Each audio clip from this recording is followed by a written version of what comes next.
I'm George Gilder, and I'm an independent investor and writer and founder of the Discovery Institute in Seattle, which pioneers in information theory. I've written a whole series of books. I started writing about sex when I was in my youth, and then I got married and started writing about money, and then I started writing about wealth, and I discovered that the ultimate source of wealth is innovation. So I started studying the processes of innovation and wrote Microcosm and Telecosm and Life After Television, which pretty much projected the World Wide Web. I spoke of world wide webs of glass and light before the World Wide Web, in fact, was created. So this has been my history, is studying economics and technology and the role of information as it's transmuted into knowledge.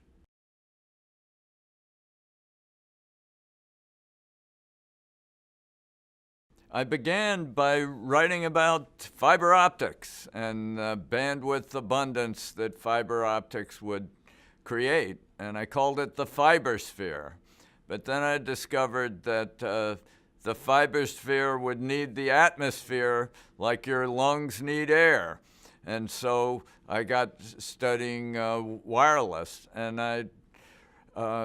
it became clear that both fiber optics and wireless were essentially the same technologies. They were using the electromagnetic spectrum to transmit information, and whether it's on wings of light or over coaxial cables or through the air, it was all essentially the same proposition, all deriving from the information theory insights of Claude Shannon. And he wanted simple networks, and IP networks are the simplest networks. And when I visited Qualcomm, one of my recommendations, which I think was maybe important in the history of Qualcomm, I urgently advocated that they make CDMA, use the greater capacity of CDMA to improve the voice quality. And that voice quality has tremendous power, and it's more important to show CDMA has superior acoustics than to show that it has superior capacity. And that's what CDMA did in its vocoder. They chose voice quality, and that was one of the reasons why it caught on so well and why it prevailed. And so now this transition, today, everything should be high-definition voice over simple IP networks. And that transition is underway, and it's, as Claude Shannon would have expected, it integrates all networks under one model.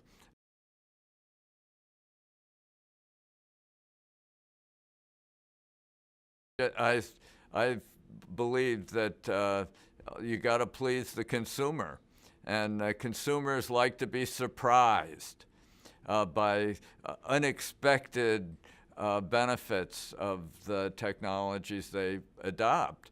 And so I thought that if CDMA just was a technology that slightly increased the capacity of the infrastructure of telecom, it probably wouldn't prevail. In order to prevail against the resistance, it would have to galvanize consumers, surprise them with superior quality. And Claude Shannon identifies information with surprise. Entropy is essentially surprisal. If everything I tell you, you know already, it's zero entropy, no information transmitted.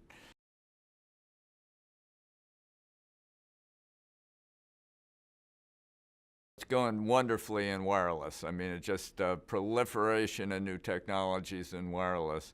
And there's some problems in the wireline side where the transition to fiber optics is inhibited by regulators who have a peculiar fetishistic attachment to the old copper legacy tools. And so ultimately fiber should rule in all wireline backbones, and it's just slower than it would be because of the intense regulation that's applied to what they call telecom as opposed to datacom or the internet. I see a path forward for the industry by essentially fulfilling all criteria that the regulators seek by their own inventive efforts.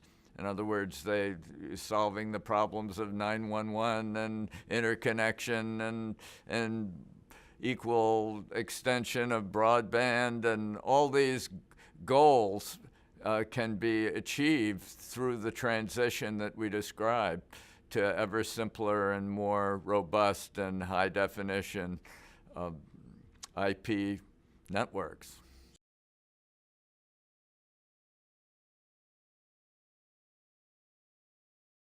No, there are no technological barriers.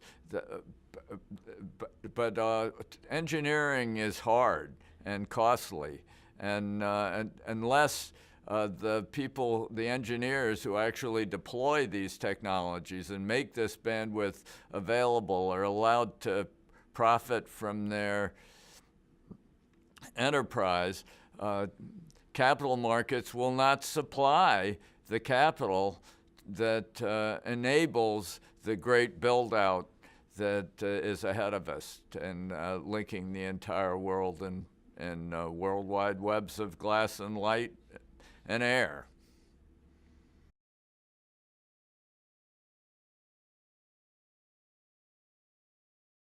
There's the issue of always in enterprise of the relationship between the creativity of the entrepreneurs and engineers and what I call the low entropy carriers that enable their work.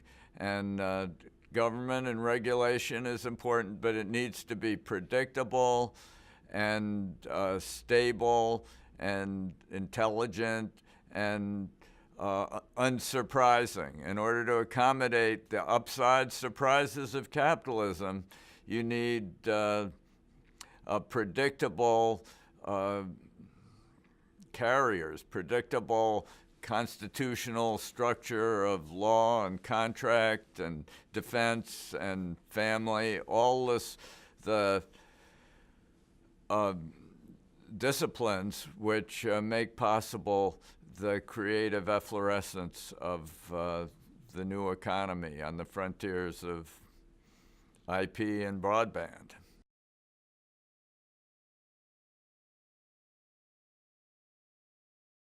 Special because it's the way human beings communicate with one another face to face, and that's important, and that makes it special. But as a form of data, it takes a lot of ingenuity to render voice without noise and without distortion and without interference in high definition. And there have been a lot of important advances made in this domain by pioneers like Lloyd Watts, who comes from the laboratories of Carver Mead, one of the great founders of Silicon Valley. And so there's lots of important innovation that goes on in voice beyond the network. And then voice is inherently real time.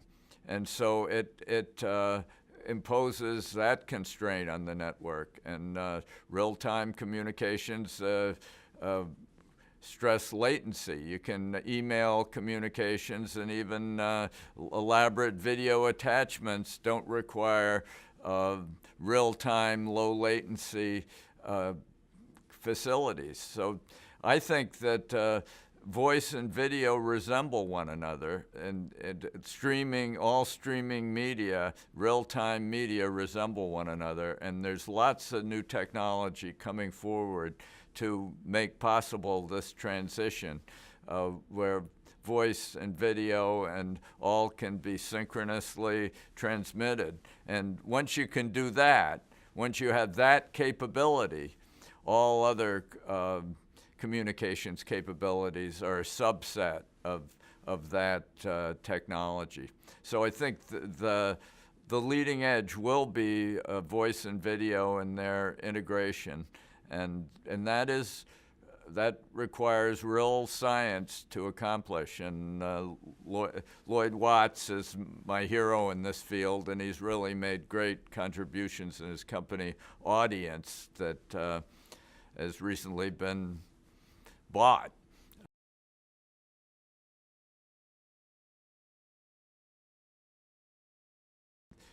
You know, there are risks in this transition because government has irrepressible appetite to increase its power without similarly amplifying its knowledge. So you have this discrepancy between knowledge and power that can stultify our entire economy. And this is the big issue.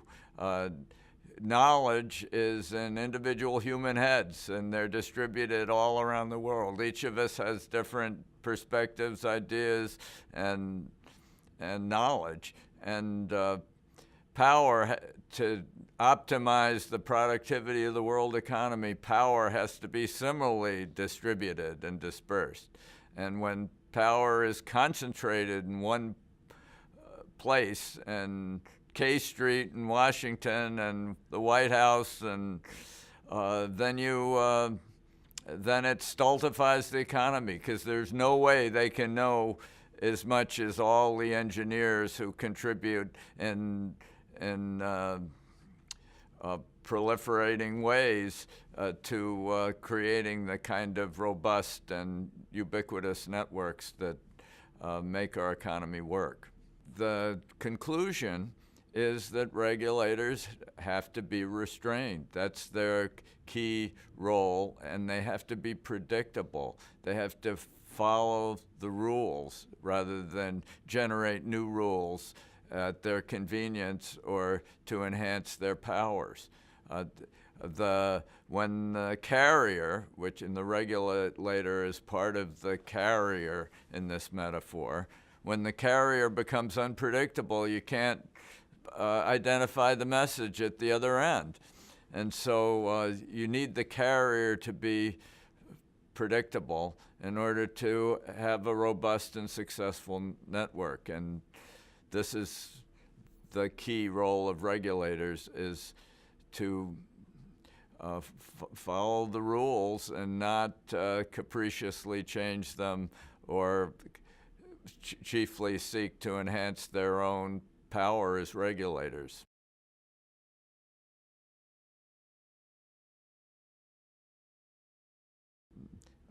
I think that this whole adventure is full of surprises, and some of them are downside surprises, some of them are upside surprises, and we have to proceed. And there's no benefit in slowing down the process. It's full speed ahead is the rule. And when we get disappointments like the discovery that much of our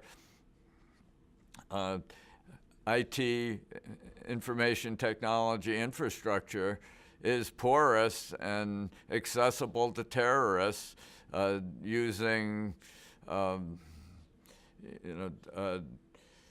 malware that attacks below the stack and pre-boot, and it requires a whole new security paradigm, and we better get onto it. Using trusted platform modules is my solution, but in any case, it's crucial that these downside surprises be addressed along with the pursuit of the profits of the upside entrepreneurship.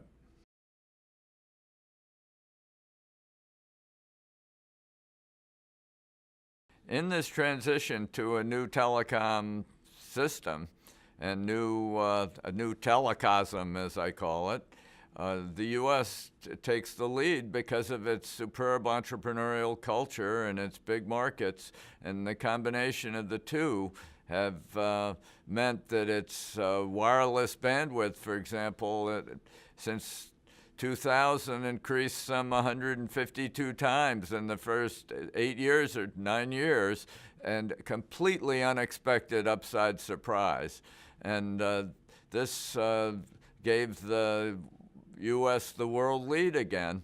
But the strength of the United States has been that it's open to technologies from around the world. And the source of a lot of these upside surprises were technologists in Israel, for example, who invented a whole series of new wireless, ultra-wideband, traffic regulation technologies of all kinds. It's been new network processors from Easy Chip and new software-defined radios from ASOCs, and all these can be integrated into the U.S. telecom economy and facilitate the adoption of the new IP-based internet broadband.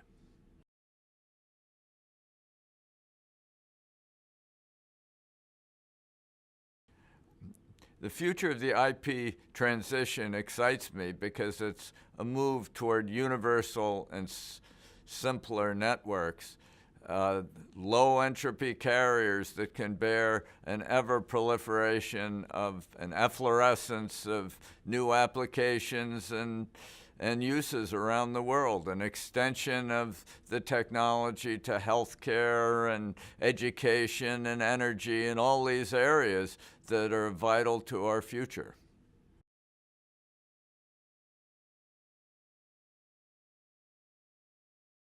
I think the IP transition is going fine. It's inexorable.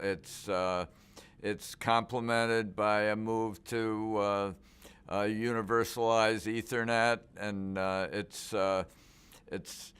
it's reinforced by the development of wireless and the adoption of IP by wireless networks. It's an onrushing tide of change that is entirely positive and is proceeding well. It does face some resistance from regulators around the world, governments around the world, and I hope they will learn not to fear monopoly, for example. Monopoly is no threat in this transition. All innovations begin as monopolies and they dissolve into masses of competition in due course, and that process will happen to the move to IP networks.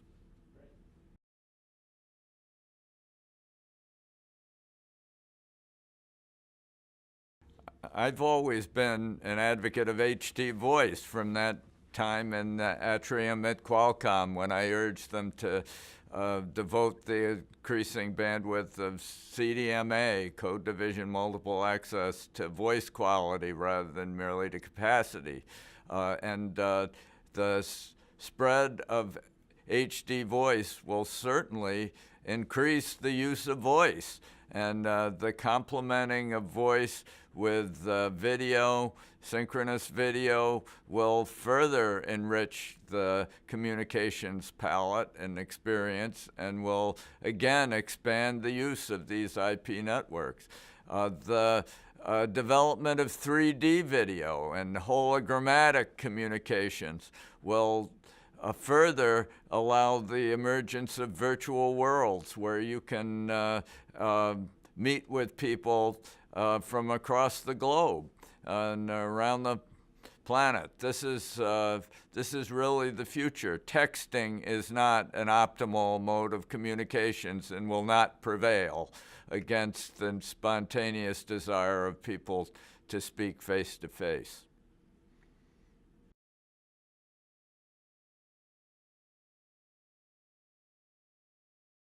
think it's providential that this information theory that began in Bell Labs with Claude Shannon is now revitalizing economics and creating an economics and mathematics of creativity to displace the rigid mechanical forms of economics that of the past.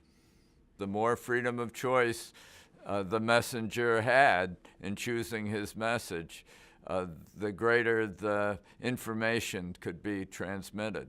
And this is a manifestation and mandate for liberty in the world economy. And it's sprang from these great and often regarded to be bureaucratic institutions of telecom. But these low entropy carriers can allow great upside surprises, and that's their role in the world economy.